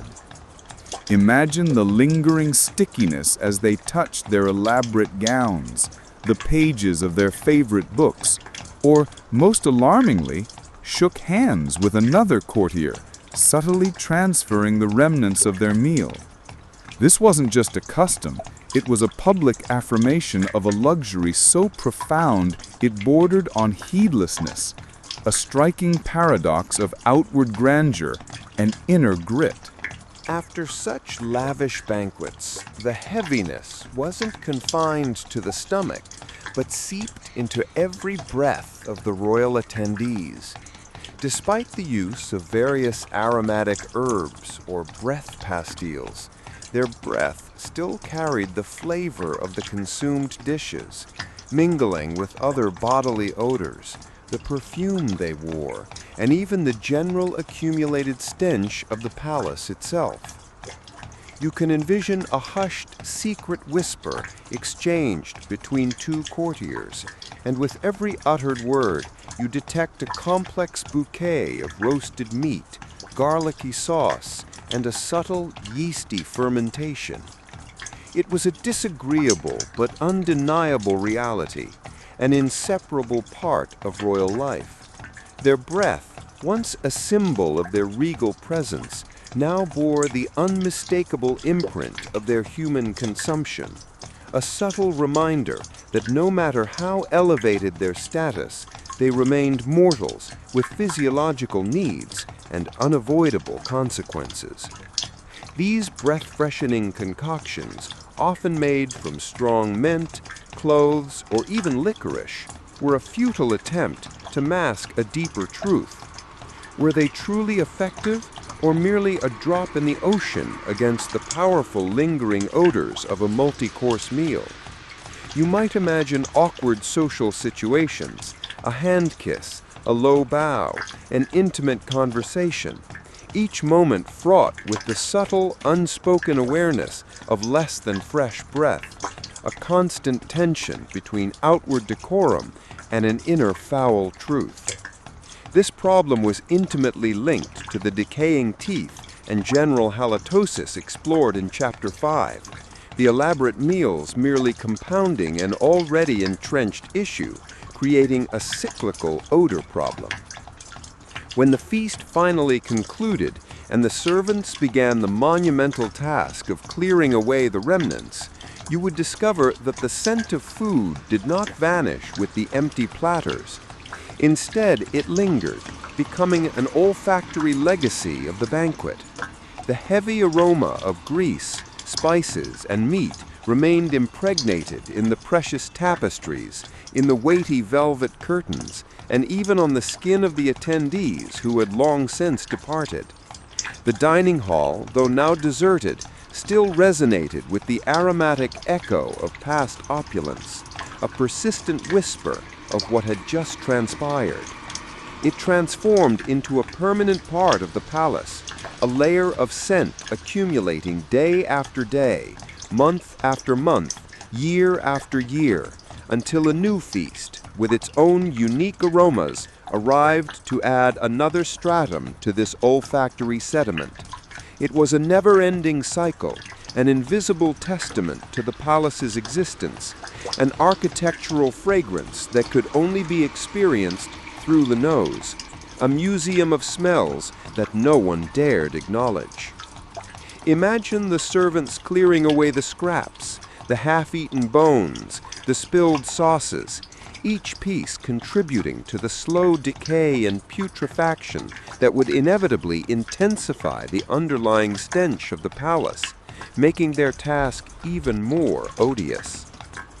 Beyond the palace walls, a fascinating contrast emerges, a silent critique of royal excess.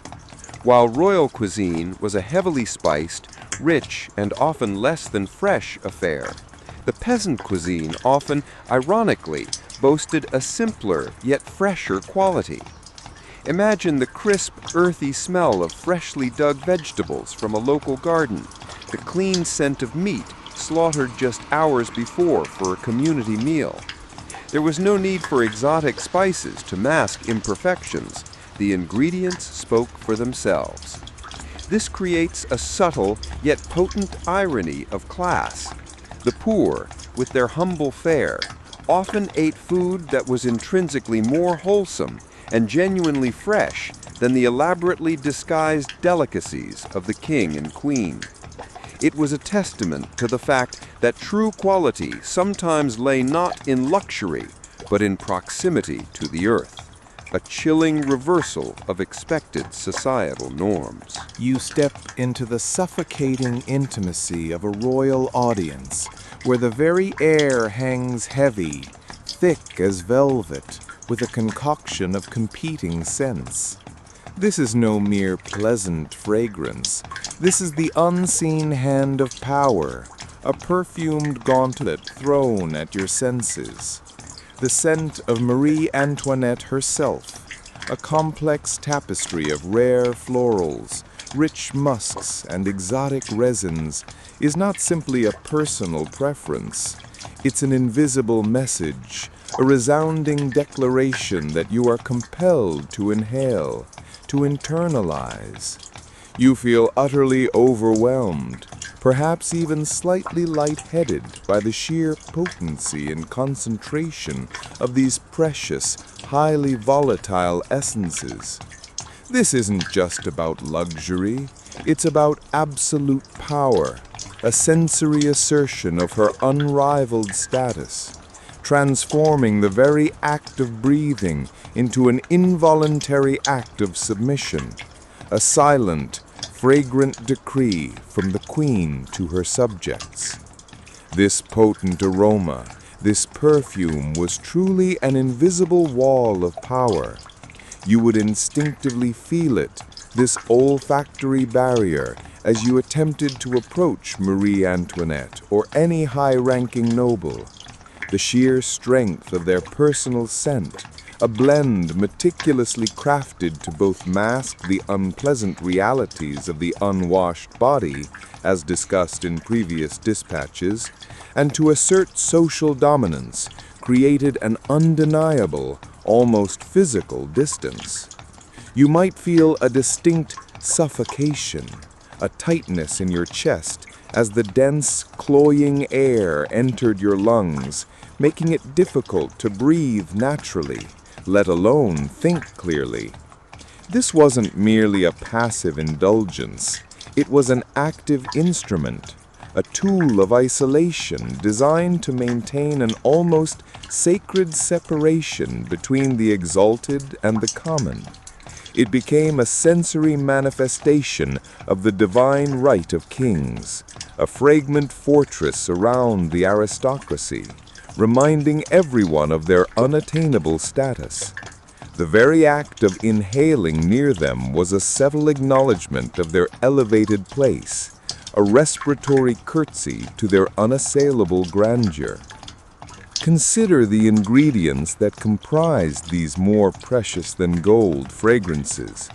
We speak not of simple rose water, but of ambergris, a waxy, earthy substance coughed up by sperm whales, harvested from the sea with exorbitant effort and danger, or musk, extracted from the glandular sacs of the musk deer, a process often involving the animal's demise, its pungent, animalistic note both repellent and alluring. And the rarest of flowers, like certain roses that bloomed for only a fleeting moment, their petals painstakingly harvested by the thousands to yield a single drop of essential oil. You cannot help but feel the coldness of the cruelty and the immense human labor involved in acquiring these materials, transforming them into the queen's scent armor.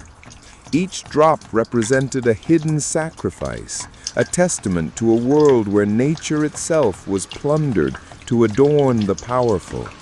This was a fragrant tyranny, an assertion of dominion over distant lands and suffering creatures, all for the sake of an ephemeral plume of personal vapor, a bottled empire exhaling its opulence. This obsession with bespoke fragrances wasn't exclusive to Marie Antoinette.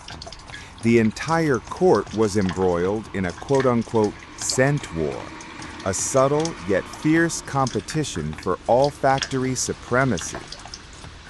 You would observe courtiers, both male and female, attempting to establish their own signature scents, a fragrant declaration of their taste and wealth. There were whispered conversations about new perfumes from Fergin or Jean-Louis Fergin, about who had the latest blend, who managed to procure the rarest ambergris. But none, you would quickly realize, could truly rival the sophistication and sheer luxury of the Queen's chosen blends. Her perfumes were custom-made, unique, often changed seasonally, setting trends that the rest of the court desperately tried to emulate, but always a step behind. It became a perfumed pecking order, a silent ranking system where the richness and complexity of one's scent served as a direct measure of their status and influence. Each waft of scent was a subtle thrust and parry, a fragrant duel played out daily in the halls, a testament to how even the most intangible of elements became a tool in the ruthless game of courtly ambition.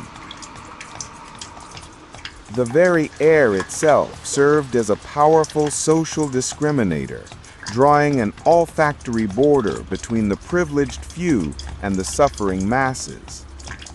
You would notice the stark contrast between the heady, cloying perfumes of the aristocracy and the raw, unadorned, common smells of the populace, the honest tang of sweat from labor, the earthy scent of the soil, the pungent aroma of unwashed bodies and simple food.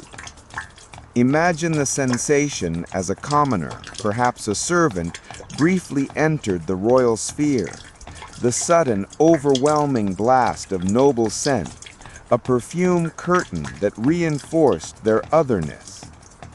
Conversely, for the nobility, the occasional waft of unfiltered common humanity served as a visceral reminder of the world from which they were so gloriously insulated. Even scent became a tool of segregation, an invisible barrier reinforcing the rigid class distinctions of the era, an aromantic assertion that their very essence was superior, purer, more refined than the mundane existence of those who toiled beneath them. It was a fragrant contempt, a constant, unspoken reminder of the vast chasm between the perfumed elite and the unadorned poor. Beyond mere social assertion, scent could even be wielded as a betraying weapon in the cutthroat arena of political meetings. Imagine Marie Antoinette during a tense council or a delicate negotiation, entering a room. Her perfume, carefully chosen, would not only announce her presence, but immediately begin its subtle, overwhelming work. It could be both alluring and, paradoxically, utterly dominating, designed to subtly unnerve, to distract, to make her counterparts feel physically overwhelmed and less capable of focused thought or effective resistance. You would feel the suffocating political atmosphere where every sense was subtly manipulated.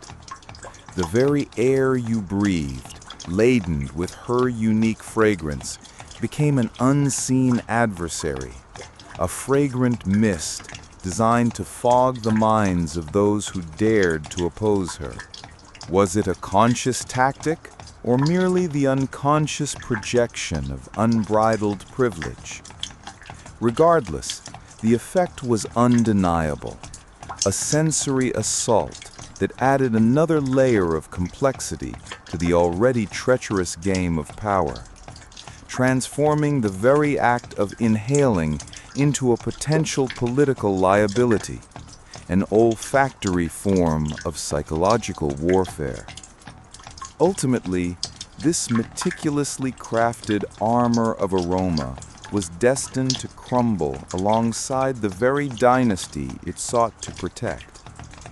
As the drums of the French Revolution began to beat louder, the very symbols of aristocratic luxury, including these exorbitant, exclusive perfumes, transformed from declarations of power into damning indictments of waste and moral decay. You would feel the bitterness of the irony as the fragrant shield that once defined the queen's invincibility now became another reason for her hatred, a tangible representation of the vast chasm between her pampered existence and the starving populace.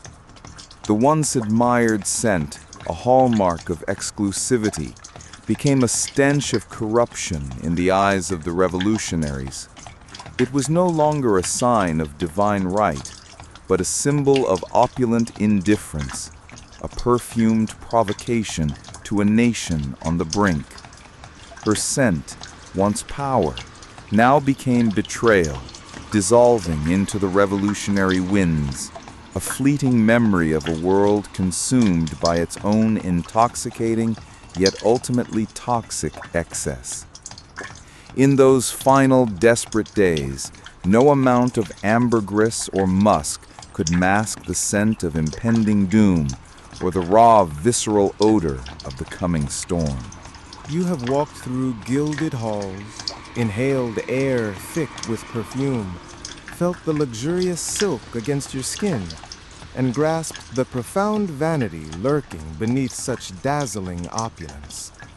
You have seen Marie Antoinette exist within a world woven from fragrance and illusion, where every waft of scent was a declaration, every habit a ritual. Now let us quietly retreat, not to a violent culmination, but to a moment of serene stillness, where the final lingering reverberations of an era gently dissipate into the ether. The once dominant perfumes of lavishness, of absolute power, and of secrets carefully veiled are now but faint traces in the air, a melancholic haze drifting above the remnants of a golden dream. This isn't the raw, visceral decay you've encountered before. This is a gentle fading, a soft, mournful whisper of time about what once was, now merely the lingering echoes of an olfactory symphony that has finally fallen silent. It is the fragrant ghost of a vanished world haunting the very stones it once adorned. Imagine, dear friend, the scents that once commanded Versailles now existing as mere olfactory phantoms.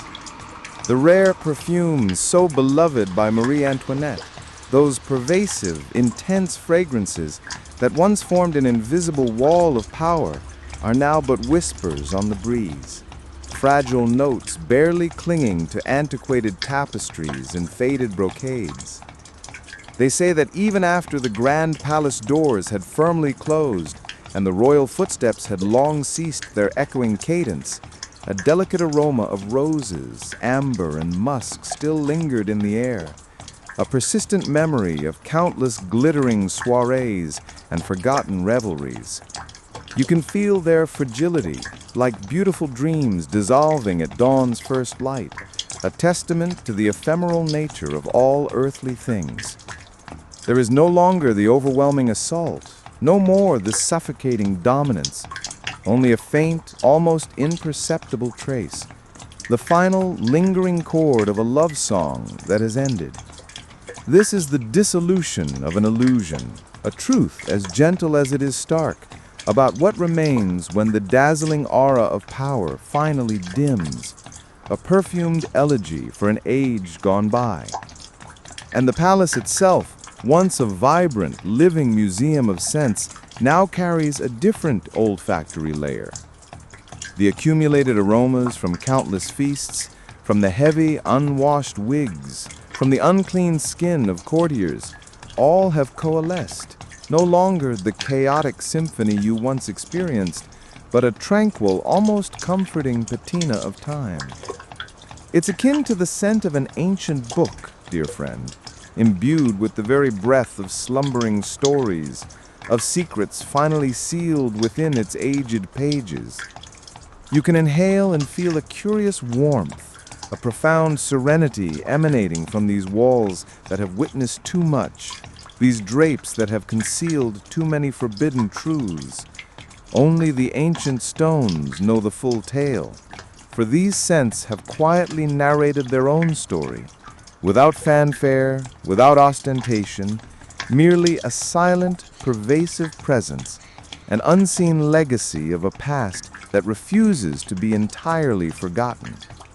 This is the scent of memory itself, a fragrance only the most sensitive souls can truly perceive, a time-traveling aroma that bridges centuries. There were moments, they say, when Marie Antoinette found solace in far simpler scents, seeking refuge from the suffocating burden of rigid protocol and opulent display. Perhaps it was the clean green aroma of lavender from her private gardens, or the earthy scent of damp soil after a gentle rain, even the humble smell of a freshly laundered linen chemise. These were genuine, unadulterated fragrances, untainted by the ambition of court or the heavy weight of sovereignty.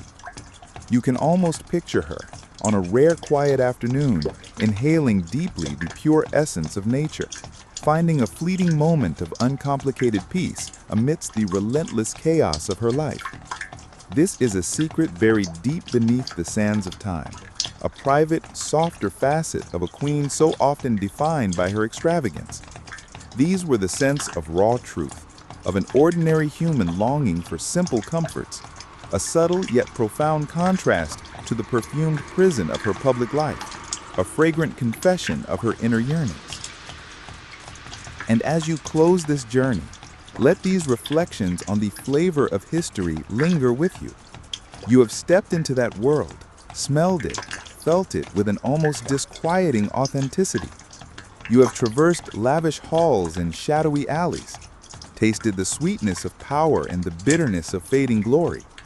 Now you have truly seen, beyond the silks and the towering wigs, beyond the glittering candelabras of the soirees, that the truth is not always fragrant, is it?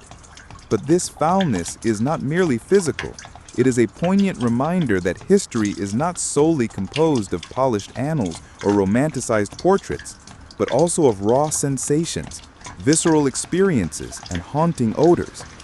It is a gentler reality, a perpetual olfactory legacy, proving that even the most extravagant symbols of luxury cannot escape the serene, quiet fading of time. And in the hushed stillness of the night, the lingering echoes of royal fragrances will still whisper, a soothing lullaby carrying the tale of a world long past, a world that you have now breathed in and felt with your very soul, an invisible monument to the complexities of human existence. And so we have peeled back the silken curtain together, delving into history's most surprising and often uncomfortable corners. Thank you for joining us on this captivating journey of excavation. If you've enjoyed these gritty, authentic stories, please don't hesitate to leave a like, subscribe to our channel, and share your thoughts in the comments below. We look forward to uncovering more hidden truths with you in our next exploration.